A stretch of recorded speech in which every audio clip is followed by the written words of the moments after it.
Hello students, आप कैसे हैं? अर्थात आप उम्मीद करते हैं कि स्वस्थ और मस्त होंगे। आज हम अपना लेक्चर 6 को शुरू कर रहे हैं, जिसमें हमने लिखा है रिप्रेजेंटेटिव पर्सनल अकाउंट। तो पिछले वीडियो को याद कीजिए, कहीं पर मैंने रिप्रेजेंटेटिव पर्सनल अकाउंट के इस 4 वर्ड का अर्थ केवल बताए थे। इसका हम प्रयोग कैसे करते हैं तो हम कहे थे कि उचित स्थान पर इसका प्रयोग करने के लिए सिखाएंगे। आज वो स्थान आ गया, क्योंकि आप सभी प्रकार के नियमों से अवगत हो गए हैं। आप रियल अकाउंट रूल्स जानते हैं, पर्सनल अकाउंट रूल्स जानते हैं, नॉमिनल अकाउंट के रूल्स को समझ गए और बहुत सारी बातें हुई। तो अब आप इसको आसानी पूर्वक समझ सकते हैं। तो समझाने के लिए ही पुनः रिप्रेजेंटेटिव पर्सनल अकाउंट्स को आगे किए हैं, जिसमें पुनः 4 शब्द का लिखे हैं: capital, drawing, outstanding and prepaid. एक व्यापार में यही 4 शब्द है जो प्राय प्रतिनिधित्व व्यक्तिगत खाता कहलाता है। तो किसी भी व्यापार के अंतर्गत व्यक्तियों की पहचान 3 प्रकार से होती है: एक नेचुरल के रूप में, एक आर्टिफिशियल के रूप में और एक रिप्रेजेंटेटिव पर्सनल के रूप में। तो रिप्रेजेंटेटिव पर्सनल 2 उपरोक्त को समझने में कोई दिक्कत नहीं थी, लेकिन इसके अंतर्गत चूंकि एक शब्द का प्रयोग किया गया है और यह शब्द ही प्रायः किसी न किसी प्रकार से व्यक्ति को रिप्रेजेंट करता है। तो किस प्रकार से रिप्रेजेंट करता है, अगर इस रिप्रेजेंट को समझेंगे तो ये 4 वर्ड भी स्पष्ट हो जाएगा। बता चुके हैं कि लेन देन हमेशा 2 व्यक्तियों के बीच होता है। बिना 2 व्यक्ति के लेन देन की कल्पना नहीं की जा सकती है। और 2 व्यक्ति आपस में किस चीज का लेन देन करते हैं तो मुख्यतः 2 ही प्रकार के लेन देन को करते हैं: वस्तुओं अथवा सेवाओं का लेन देन। अर्थात यह 2 शब्द वस्तुओं और सेवाओं के लेन देन का विस्तार पूर्वक हम अध्ययन पिछले वीडियो में कर चुके हैं। तो किसी भी चीज को अच्छी तरह से समझने के लिए पीछे के 5 वीडियो को भी आपको देखना पड़ेगा, तभी आप इसके अच्छी तरह से समझ सकते हैं। तो आज हम पहले फोकस करते हैं कैपिटल एंड ड्राइंग पर। कैपिटल अर्थात पूंजी, ड्राइंग अथवा निकासी अथवा आहरण। यहाँ पर एक एग्जाम्पल के द्वारा आपको हम समझाने का प्रयास कर रहे हैं और पूरी तरह से आप समझ जाएंगे। अब इसकी कोई आवश्यकता नहीं है। सपोज दैट यहां पर इस चीज को समझना है: व्यापार और व्यापारी का संबंध। व्यापार और व्यापारी का संबंध अन्योन्याश्रय है, घनिष्ठ है। एक के बिना दूसरे की कल्पना नहीं की जा सकती है। इतने सत्यता के बावजूद भी व्यापारिक वहियों को लिखने के दृष्टिकोण से दोनों का एग्जिस्टेंस अलग अलग होता है। अर्थात हम कह रहे हैं कि व्यापार की वहियों को लिखते हैं, व्यापारी की वहियों को नहीं लिखते हैं। यहीं पर एक कंसेप्ट की उत्पत्ति होती है जिसको कहते हैं equity concept, entity concept, separate entity concept. अर्थात जब हम व्यापार के क्षेत्र में चले आते हैं तो व्यापार और व्यापारी का संबंध सेपरेट हो जाता है। मीन्स व्यापारी बाहर हो जाता है। अर्थात हम व्यापार की वही को लिखते हैं, न कि व्यापारी के वही को लिखते हैं।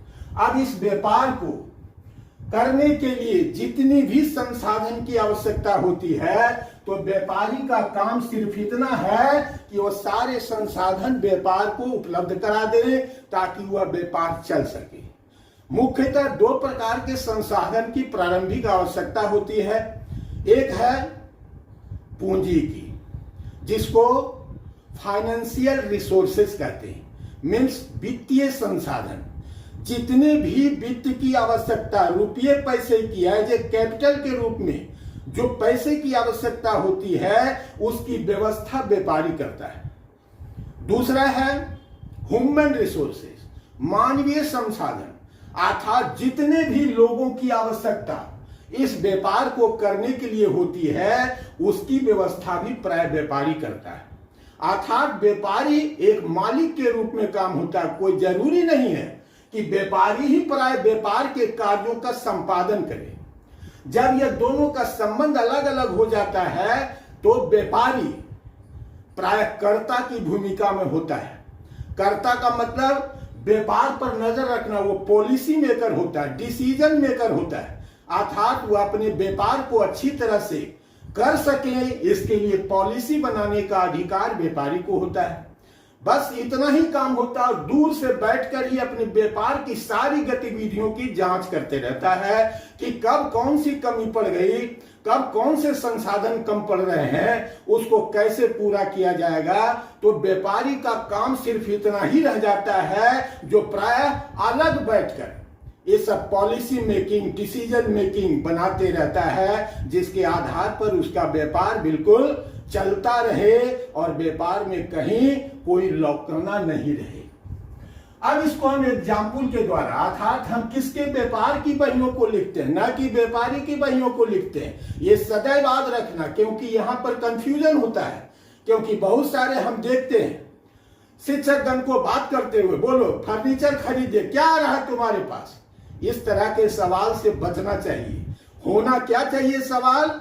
होना चाहिए कि व्यापार में क्या आ रहा है, न कि आपके पास क्या आ रहा है। इस तरह के सवालों से बचना चाहिए। अर्थात हर ट्रांजैक्शन, जो भी इवेंट व्यापार के अंतर्गत घटना घटित होती है ट्रांजैक्शंस के रूप में, उसमें हमेशा व्यापार में क्या हो रहा है, व्यापार में क्या आ रहा है, व्यापार से क्या जा रहा, इत्यादि बातों का जिक्र होना चाहिए, न कि हमारे तुम्हारे पास क्या आ रहा है, क्या जा रहा है, इत्यादि बातों से बचना चाहिए। यहां पर एक एग्जाम्पल के द्वारा इसको समझाते हैं। सपोज दैट एक व्यापारी, वह अपना एक व्यापार शुरू करना चाहता है। इस व्यापार को बहुत छोटे से एग्जाम्पल्स के आधार पर आप करोड़ों को समझ सकते हैं। कोई जरूरी नहीं कि एग्जाम्पल हम करोड़ों का दें, हम लाखों के एग्जाम्पल्स के द्वारा करोड़ों और अरबों के एग्जाम्पल को समझाते हैं।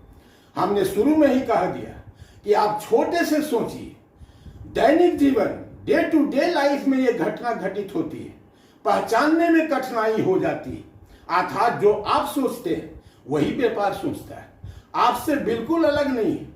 तो इतनी समानता के बावजूद भी हम व्यापार के ट्रांजैक्शंस को बढ़िया से नहीं समझ पाते एट ऑल। एकदम चलते रहते हैं और हमेशा हर समय एक समस्या का सामना करते रहते हैं। तो वो सारी समस्याओं का पटापेच हम यहां पर कर रहे हैं। सपोज दैट व्यापारी एक व्यापार शुरू करना चाहता है, दैट इज व्यापार। ये व्यापार 5 लाख का व्यापार शुरू करना चाहता है। चलिए भाई, अब यह 5 लाख कहां से आएगा? क्योंकि यह वित्तीय संसाधन है। फर्स्ट ऑफ ऑल किसी भी व्यापार को प्रारंभ करने के लिए इसी की आवश्यकता होती है, क्योंकि बिना रुपये पैसे के हम कोई व्यापार कर ही नहीं सकते। तो यह 5 लाख कहां से आएगा? हो सकता है ये ऑनर है, ऑनर का कुछ ना कुछ तो नाम होगा, इसका नाम हम सी रख देते हैं। चलिए ठीक है। इसके पास मात्र 50,000 रुपया और 5 लाख के व्यापार को प्रारंभ करने की कल्पना करता है, कर सकता है, कहीं कोई दिक्कत नहीं है। कि अब इसको क्या करना होगा, इस 5 लाख की आवश्यकता को पूरा करने के लिए, चूंकि हमारे पास सिर्फ 50,000 है, हमारे पास क्या है 50,000 रुपया, तो 4.5 लाख रुपए की व्यवस्था आपको बाहर से करनी होगी। बाहर का मतलब क्या हुआ? आप जाइए बैंक के पास, लोन मांगिए, आपका लोन पास हो जाएगा। अगर लोन नहीं मिला, जाइए दोस्तों के पास, मित्रों के पास, मांगिए कि हमें इतने रुपए की आवश्यकता है, अर्थात इतना दे दो, हम आपको इतना ब्याज देंगे। बिना ब्याज के ये बाहर से कोई भी वित्तीय संसाधन जुगाड़ा नहीं जा सकता है। तो बाहर से अगर कोई भी संसाधन लाते हैं, चाहे महाजन के पास चाहिए, तो कहीं ब्याज कम लगता है, कहीं ब्याज अधिक लेता है। इसलिए हर आदमी पसंद करता है कि बैंक हमारे लोन को सैंक्शन कर दे, क्योंकि बैंक सबसे कम ब्याज लेती है। आप महाजन के पास जाइएगा, उसको सूदखोर कहते हैं, वह कहेगा 4 सैकड़ा प्रति माह पर हम आपको देने के लिए तैयार है। अगर इसको हम मैथमेटिकली कैलकुलेट करेंगे तो बैंक के द्वारा लिए गए ब्याज से प्रायः 3 गुना ज्यादा होता है। तो इस प्रकार आप व्यापार में लाभ नहीं कमा सकते। इसलिए हमेशा हम बैंक पर जाते हैं। अगर बैंक में इसकी आवश्यकता नहीं हो तो हम अपने दोस्तों के यहां जाते हैं। सपोज दैट आपका दोस्त कौन है, तो ए है, बी है, डी है, ई है। मान लिए कि अगर बैंक ने आपको लोन सैंक्शन नहीं किया, अगर बैंक सैंक्शन कर देती है तो एक बार में ये बात समाप्त हो जाती है। हम इस बात को थोड़ा समझाने का प्रयास कर रहे हैं, इसलिए बैंक के स्थान पर आपके मित्रों को शामिल कर रहे हैं जो आपको किसी न किसी प्रकार से सुविधा मीन्स वित्तीय मदद करेगा, लेकिन उसके लिए भी आपको ब्याज देना ही पड़ेगा। जैसे ए आपको 2 लाख रुपया दे देता है, बी भी आपको दे देता है कुछ 50,000, सी भी आपको, डी भी दे देता है आपको 1 लाख रुपया, और ई भी दे देता है आपको 50,000, 1,50,000। कुल कितना हो गया? 2 लाख, 3 लाख, 4 लाख, 4.5 लाख। अर्थात ज्यादा बढ़ गया है, और ठीक तो है, 4.5 लाख की आवश्यकता है। तो 1 लाख, 2 लाख, 3 लाख एंड 4 लाख और 4.5 लाख इसको बना दीजिए, तो इसको भी कर दीजिए 1 लाख। इस प्रकार हम 4.5 लाख ले आए। फर्स्ट ऑफ ऑल एक प्रश्न है कि व्यापार में पहले क्या आता है? तो व्यापार में पहले रुपया आता है। रुपया आता है तब आता है हु इज द गिवर, किन्होंने इस रुपये को दिया है। तो इसमें देने वाले एक मालिक भी हैं जिन्होंने 50,000 का कंट्रीब्यूशन इस 5 लाख में किया। देने वाले हमारे सब मित्रगण भी हैं जिन्होंने 4.5 लाख रुपया दिया। शर्त यही है कि इस पर वो ब्याज लेगा। अर्थात 5 लाख रुपया व्यापार की जो आवश्यकता रुपये की है वह पूरा हो गया। तो व्यापार में पहले क्या आता है? रुपया। और रुपया रूल्स ऑफ रियल अकाउंट में आता है, और रूल्स ऑफ रियल अकाउंट कहता है debit what comes in. Who is the giver? Giver यहां 5 आदमी है, मालिक को मिलाकर वह सब गिवर है। अर्थात गिवर पर्सनल अकाउंट के रूल में आता है कि क्रेडिट द गिवर। मीन्स अब जर्नल एंट्रीज पक्का रोजनामचा बनाने की ओर बढ़ रहे हैं। अर्थात इसका रोजनामचा क्या बन जाएगा? Cash account D R. यहां कहीं कोई दिक्कत होगा तो पूछिएगा। 2A, 2B, 2C, 2D and 2E।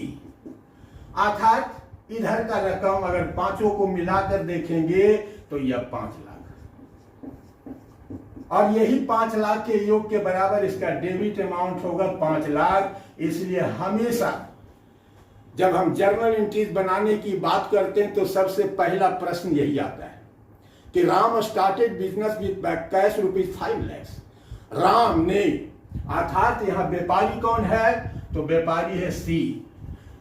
तो क्वेश्चन रहेगा C started the business with cash ₹5 lakh. तुरंत हम रोजनामचा बनाएंगे। कैश अकाउंट दिया, हु इज द गिवर, ये सब मिलके दिया है तो सबको क्रेडिट करेंगे, क्योंकि all are creditor of this business. इस व्यापार का सभी लेनदार है। अर्थात कभी न कभी इस सबको रुपया वापस करना होगा। अर्थात अब यहां पर समझा जाए, सी कौन है? ऑनर। जिसको पढ़ा रहे हैं वो तो समझ जाएगा कि सी इज ऑनर, लेकिन जिसको नहीं पढ़ा रहे हैं अगर उससे इस प्रश्न को किया जाएगा कि बताओ जी मालिक कौन है, तो वह मालिक का नाम नहीं बताएगा, क्योंकि यहां सामान्य रूप से ABCD को लिखा गया है, ई को सामान्य रूप से, तो वह बताने में समर्थ नहीं हो पाता है। इसलिए सी को मालिक की एक पहचान देते। तो मालिक के द्वारा जो व्यापार को संसाधन प्रत्यक्ष रूप से दिया जाता है, उसको मालिक की पहचान के लिए केवल सी में कैपिटल लिखा जाता है, केवल मालिक के लिए। तो कैपिटल, हमेशा कोई प्रश्न करे पूंजी किसकी, तो मालिक की। तो तो मालिक के द्वारा जो दिया गया संसाधन है व्यापार में वह कैपिटल लिखा जाता है। बाकी ए को स्पष्ट लिखेंगे, बी को स्पष्ट लिखेंगे, डी को स्पष्ट लिखेंगे और ई को स्पष्ट लिखेंगे। इस प्रकार से 5 व्यक्तियों यहां पर मौजूद है। एक सेल्फ प्रोप्राइटर है और 4 बाहरी है। यहीं पर व्यापार के माथे पर 5 लाख का कर्ज हो गया, कर्ज जिसे वापस भी करना होता है। अर्थात यहां पर पूरे व्यापार के अंतर्गत जो कर्ज होते हैं उसको 2 भागों में बांटा जाता है। जो मालिक देता है उसको कहते हैं इंटरनल लायबिलिटीज, अर्थात आंतरिक दायित्व। आंतरिक दायित्व हमेशा मालिक को ही संबोधित करता है। और ए बी 4 आदमी जो है इसको कहते हैं एक्सटर्नल लायबिलिटीज, बाहरी दायित्व, अर्थात जिसे बाहर के व्यक्तियों को भुगतान करना है। Owner is also a creditor, A B D E also a creditor, सब व्यापार का लेनदार ही है, क्योंकि यहां पर सेपरेट एंटिटी कंसेप्ट है। चाहे वह व्यापारी स्वयं रहे, मालिक रहे, उसको भी हम उसी प्रकार से व्यापार की बही में ट्रीट करते हैं जिस प्रकार से अन्य को ट्रीट करते हैं। That means personal account credit the giver, owner के लिए सिर्फ इतना ही है, एक पहचान देते हैं कैपिटल के रूप में, बाकी सबको नाम के रूप में लिखते हैं। यह व्यापार का बहुत ही छोटा स्तर से समझाने का प्रयास है। बाकी इसके आधार पर हम बड़े बड़े व्यापार को भी समझ सकते हैं और आपको एग्जाम्पल देकर समझाएंगे कि कितनी समानता है। चाहे व्यापार छोटा हो, उससे बड़ा हो, उससे भी बड़ा हो, सब एक ही कॉन्सेप्ट का धारण करता है। Debit what comes in and credit the giver. First of all किसी भी व्यापार में पूंजी लाने की बात होती है तो सबसे पहले व्यापार में रुपया आता है और उसके पीछे पीछे लायबिलिटीज भी साथ में चला आता है। इतना बात अभी आपको ध्यान रखना है। अब पुनः आप सबको मिटा रहे हैं। तो पहला इंट्रीज आप समझ गए कि जब भी कोई रोजनामचा बनेगा तो पहला इंट्रीज से शुरुआत होता है, क्योंकि व्यापार में पहली संसाधन की आवश्यकता प्रायः कैश होती है और इस कैश को जब लाते हैं तो रोजनामचे के शक्ल में कैश अकाउंट डीआर, ये लिखने का फॉर्मेट भी आपको देंगे, cash account DR to capital account. फिर एक नरेशन लिखते हैं। नरेशन में उपरोक्त रोजनामचे का स्पष्टीकरण देते हैं कि हमने ऊपर का रोजनामचा डेबिट और क्रेडिट क्यों किया। तो लिखते हैं being cash brought to start business. इतना से ज्यादा स्टार्ट हो गया। मीन्स आपके किताब में जो सेंटेंस है उसी सेंटेंस को आप चाहें तो नरेशन बना सकते हैं। इसलिए नरेशन लिखना हमारे लिए कोई आवश्यकता नहीं, जरूरी नहीं है आपको नरेशन लिखना स्वयं आना चाहिए, क्योंकि आपके द्वारा लिखा गया नरेशन इसी संदर्भ में किसी की दूसरे के द्वारा लिखा गया नरेशन में अंतर हो सकता है, लेकिन अभिव्यक्ति में अंतर नहीं होता है। तो एक रोजनामचा जो फर्स्ट ऑफ ऑल बनाया जाता है cash account DR to capital account. अब अन्य प्रकार के रोजनामचे, ये कैपिटल, एक चीज समझ गए कि कैपिटल पूंजी हमेशा मालिक को संबोधित करता है, मालिक का प्रतिनिधित्व करता है, इसीलिए इसे रिप्रेजेंटेटिव पर्सनल अकाउंट के नाम से जाना जाता है। दैट मीन्स मालिक का नाम कभी स्पष्ट नहीं लिखा जाता। दैट मीन्स यहां सी नहीं लिखा जाता है, क्योंकि मालिक कौन है? सी।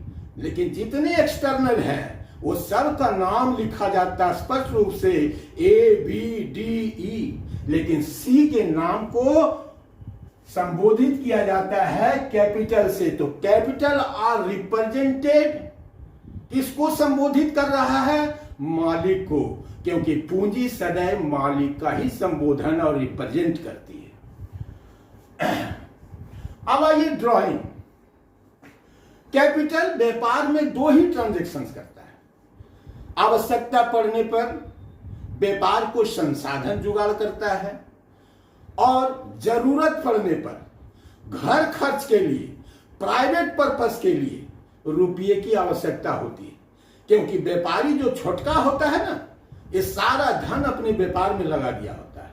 इसलिए महीने का खर्च जो घर का होगा, डोमेस्टिक एक्सपेंसेस, उस सब क्या करता है, व्यापार से अपनी पूंजी में से निकालता है। और निकाल ही सकता है क्योंकि ये क्रेडिटर है। कोई भी क्रेडिटर हो, अगर जिस दिन व्यापार के पास क्षमता हो जाएगी तो एक अभी जितना जल्द से जल्द हो सके हम उसका कर्जा वापस कर देंगे। ज्यादा दिनों तक रखना मीन्स कब जितनी जल्दी हो सके ए बी डी ई के कर्ज को वापस कर दिया जाए। मालिक ही एक ऐसा होता है जो प्राय व्यापार के अंतिम क्षण तक अपना पूंजी केवल उतना ही पूंजी में से निकालता है जितना उसको व्यक्तिगत आवश्यकता होती है। तो यह ड्राइंग, निकासी या आहरण, ये भी एक शब्द है जो मालिक को रिप्रेजेंट करता है। कब इस शब्द का प्रयोग करते हैं, जब मालिक व्यापार से अपने कैपिटल में से कुछ रुपया निकालकर घर के खर्च में लगा देता है और रोजनामचा तब बनाता है drawing account DR to cash account. क्यों बना? Debit the receiver and credit what goes out. यहां पर मालिक रिसीवर की भूमिका में है, इसलिए डेबिट किए गए, और credit what goes out real account कहता है, कैश रियल अकाउंट के अंतर्गत आता है। अब यहां पर एक सवाल उठता है, ड्राइंग को बहुत पकड़ के नहीं रखना है। रोजनामचे कभी कभी अपने तरीके से भी बनाते हैं। सपोज दैट आप drawing account DR to cash account न लिखकर अगर आपने लिख दिया capital account DR to cash account, तो कोई पहाड़ टूटने वाला नहीं, क्योंकि ड्राइंग से क्या होता है, आपकी पूंजी कम हो जाती है। पूंजी हमेशा सीआर का बोध कराता है, हमेशा क्रेडिट का बोध कराता है, अर्थात इसमें जब भी कमी आवेगा तब कैपिटल को हम डेबिट करेंगे। अर्थात यहां पर कैपिटल को डेबिट करने का मतलब हमारी पूंजी पहले से कम हो जा रही है। तो ड्राइंग को एट लास्ट अंतिम समय में वही काम करते हैं। जैसे अगर आप पढ़े लिखे हैं, थोड़ा बहुत हल्का फुल्का आप फाइनल अकाउंट बनाते हो तो वहां पर जाकर करते हैं कैपिटल लेस ड्राइंग। लेकिन जब ऐसा रोजनामा बनाकर आगे बढ़ेंगे तो बैलेंस शीट के कैपिटल में लेस ड्राइंग करने की आवश्यकता नहीं होगी। दोनों ही कंसेप्ट सही है, इसको कोई गलत नहीं। ड्राइंग आज देख रहे हैं छोटे व्यापार जहां होते हैं, जिसको घरेलू खर्च की निर्भरता भी प्राय व्यापार पर होती है, वही सब अरोनी ड्राइंग करते हैं। बाकी जो बड़े व्यापार होते हैं उसकी निर्भरता घर खर्च की निर्भरता व्यापार पर नहीं होती, अर्थात उसके यहां ड्राइंग नाम का कोई शब्द ही नहीं होता है। ये सब छोटे छोटे व्यापार में होता है। और छोटा व्यापार का मतलब हम यहाँ पर सोल प्रोप्राइटरशिप और पार्टनरशिप की बात करते हैं। जब हम कंपनी की बात करते हैं तो वहां पर ड्राइंग नामक शब्द की उत्पत्ति ही नहीं है, क्योंकि वहां पर मालिक घर खर्च के लिए रुपया व्यापार से निकाल ही नहीं सकता है। तो समझे कि रोजनामचे बनाए जाते हैं, रटे नहीं जाते। उसको समझना चाहिए। समझने के लिए हमने यहां 2 पॉइंट का जिक्र किया। हम लिख सकते हैं drawing account DR to cash account, that is also correct. अगर हम लिख दें capital account DR to cash account, that is also correct. अर्थात आपको परीक्षा में नंबर वो ही शिक्षक नहीं देंगे जो प्राय इसके प्रयोग पर ध्यान नहीं देता है। हमारे पास आने के बाद हम इसका प्रयोग करते हैं और सिखाते भी हैं। तो आपने 2 रोजनामचा आज आप देख लिए, फर्स्ट ऑफ ऑल और सेकेंड। एक व्यापारी 2 ही प्रकार का लेन देन अपने व्यापार में करता है। व्यापार की आवश्यकता अनुसार व्यापार में रुपया डालता है और अपने घर खर्च के लिए वह व्यक्तिगत खर्च के लिए प्राय व्यापार से रुपया निकालता है। इसको हम मिटा रहे हैं। ये 2 शब्द आपको समझ में आ गया, कैपिटल और ड्राइंग का प्रयोग हम कैसे करते हैं। अब बच गया आउटस्टैंडिंग। शॉर्ट में हम इस प्रकार से लिखते हैं, ठीक है। दूसरा शब्द prepaid. Outstanding and prepaid. Outstanding को कहते हैं अदत्त, अब प्रीपेड को कहते हैं पूर्वदत्त। इसको समझना है। अब हम आपसे सवाल करते हैं, क्या आप व्यापार सिर्फ नगद ही करते हैं या उधार भी बेचते हैं? तो आपका उत्तर होगा नहीं सर, किसी भी व्यापार में नगद और उधार दोनों बेचे जाते हैं। नगद का मतलब जिस क्षण यह लेन देन हुआ उसी समय लेन देन की राशि प्राप्त हो गई। उधार का मतलब लेन देन के समय उसकी राशि प्राप्त नहीं हुई, भविष्य में प्राप्त होगा। हम उधार लेन देन दो चीजों का करते हैं, एक वस्तुओं का और एक सेवाओं का। वस्तुओं का लेन देन, वस्तुओं का लेन देन मतलब वस्तु तीन प्रकार से हमने बांटे। इसमें वस्तुओं के लेन देन में हमेशा नेचुरल एंड आर्टिफिशियल पर्संस को लिखा जाता है। जहां पर उधार लेन देन की बात होगी वहां पर रोजनामचे का एक पक्ष हमेशा व्यक्ति के रूप में उपस्थित होगा और दूसरा पक्ष हम समझेंगे। तो हम दो प्रकार का उधार लेन देन उधर करते हैं, एक रियल कमोडिटीज का और एक गुड्स परचेज फॉर सेल। सब समझा चुके हैं। Real commodity and purchase of goods for sale, इस दोनों को नगद लिखने में तो कहीं कोई दिक्कत नहीं है। अगर नगद परचेज किए हैं तो परचेज अकाउंट या टू कैश अकाउंट बता दिए हैं कि परचेज नॉमिनल अकाउंट में नाम स्पष्ट नहीं लिखा जाता है, रिप्रेजेंट किया जाता है। तो नगद लेन देन में तो कहीं कोई झंझट नहीं, परचेज अकाउंट या टू कैश अकाउंट। लेकिन अगर हमने माल उधार खरीदा तो कैश का स्थान व्यक्ति ले लेता है, अर्थात तब लिखते हैं परचेज अकाउंट दिया टू दोज अकाउंट जिससे हम माल उधार खरीदे। अगर माल उधार हमने मिस्टर श्याम से खरीदा है तो रोजनामचा बनेगा परचेज अकाउंट दिया टू मिस्टर श्याम अकाउंट। नगद हुआ तो परचेज अकाउंट दिया टू कैश अकाउंट, उधार हुआ तो परचेज अकाउंट दिया टू मिस्टर श्याम अकाउंट। केवल बताने का है, लिखने का नहीं, समझते जाइए। तो यहां पर मेसर्स श्याम एक आर्टिफिशियल पर्सन है। अगर राम से आपने माल खरीदा तो टू राम नेचुरल पर्सन है। दैट मीन्स जब हम इस दोनों प्रकार के लेन देन को करते हैं, चाहे रियल कमोडिटीज हो या गुड्स परचेज फॉर सेल हो, तो उसमें नेचुरल पर्सनल अकाउंट और आर्टिफिशियल पर्सनल अकाउंट का प्रयोग करते हैं। आइए, केवल उधार वस्तुओं का ही होता है? नहीं, सेवाओं का भी उधार लेन देन होता है। सेवा को भी हम नगद और उधार की दृष्टि से देखते हैं। जैसे सैलरी पेड टू राम ₹5,000। अब यहीं पर सैलरी जरा सा जोड़ देते हैं, दूसरा सेंटेंस बन गया। एक सेंटेंस है सैलरी पेड टू राम और एक है salary not paid to Ram. एक नगद का बोध कराता है, एक उधार का बोध कराता है। जब हम नगद का बोध के अनुसार रोजनामचा बनाएंगे तो सैलरी डेबिट ऑल एक्सपेंसेस हमने बताया है, सब कुछ बता दिए हैं।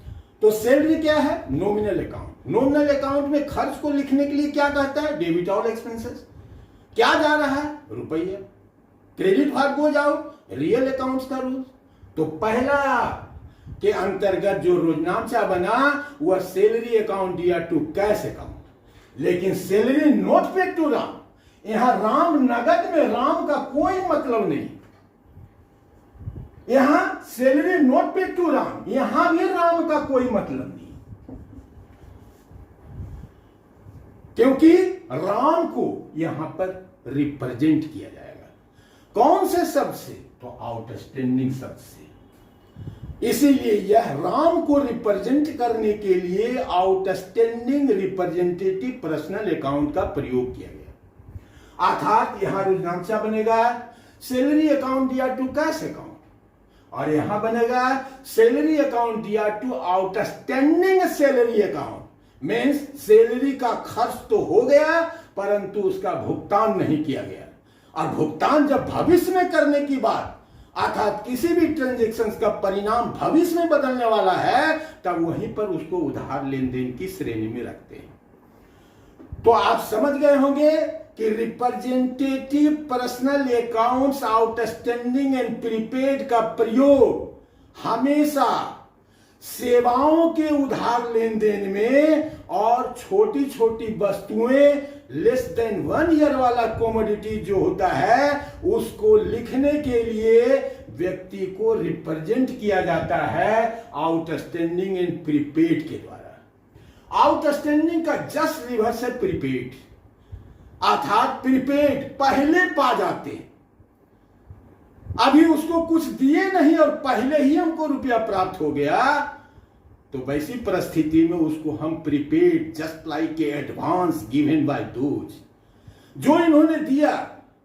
तो प्रीपेड में क्या है, रुपया तो प्राप्त हो गया लेकिन उस रुपया के बदले में उसको कुछ नहीं दिए, तो जब तक कुछ दे नहीं देते उसको हम एडवांस बनाकर रखते हैं।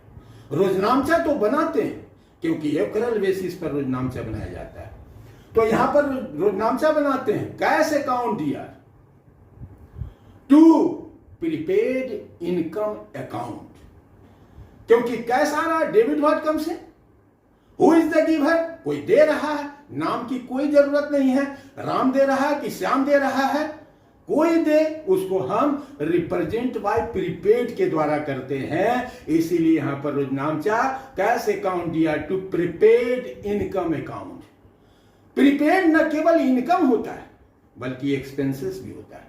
आउटस्टैंडिंग केवल इनकम ही नहीं होता है, एक्सपेंसेस भी होता है, अर्थात हमेशा ये 4 प्रकार से घटित होती है, कभी एक्सपेंसेस के रूप में तो कभी इनकम के रूप में।